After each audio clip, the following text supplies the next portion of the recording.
And US President Barack Obama has used his annual State of the Union policy address to call for a bipartisan effort to revive the economy. He said the country was at a tipping point and must focus on creating jobs and slashing the budget deficit. So, how did he go? Associate Professor Brendon O'Connor of the US Studies Centre at the University of Sydney says expectations were high. I think everyone was talking that jobs, jobs, jobs would be the main theme. There was a lot more on education maybe than had been predicted. It was a very confident speech. He was, I think, a lot more relaxed than he had been towards the end of last year. There were speeches where he seemed like the weight of the world was on his shoulders. Where tonight it was a very accomplished speech, but no great memorable lines or, I think, no dominating theme. So whether people will be talking about it in a week's time, I don't think so. The other thing that did come up after Tucson, for instance, was that this is a president who knows how to unite public sentiment. How well did he do in that regard, given the toxic atmosphere of Washington? The Tucson speech I thought was tremendous, and I think he gained some confidence out of that speech. He's very good at talking about people's lives, people's biography, his own biography.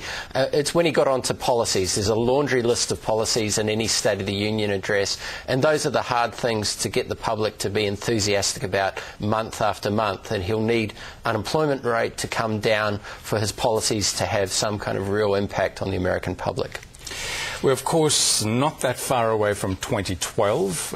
To what extent did you see in this speech some kind of positioning of the President and the Democratic Party with an eye to the next big election? Yes, American politics almost seems like one sort of rolling electoral cycle, doesn't it? Election after election, you have to raise a lot of money. I mean, Obama, I think, is positioning himself, obviously, for the next election. He'll be happy that his opinion rating has gone up in recent weeks. And I think there was he has shown a way of playing off the Republican Party, using his opponents to make himself look like the most reasonable man in the room, and I think he's very good at doing that. And just briefly, Brendon, not that much emphasis on foreign policy. We know that internationally he's very, very popular as a public figure. Why do you think that was?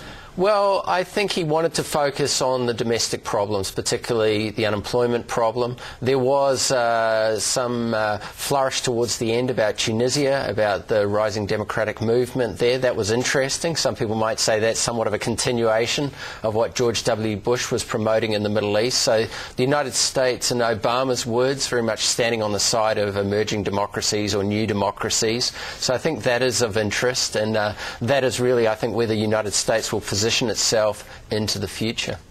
Okay, Brendon O'Connor, thanks for coming in. My pleasure.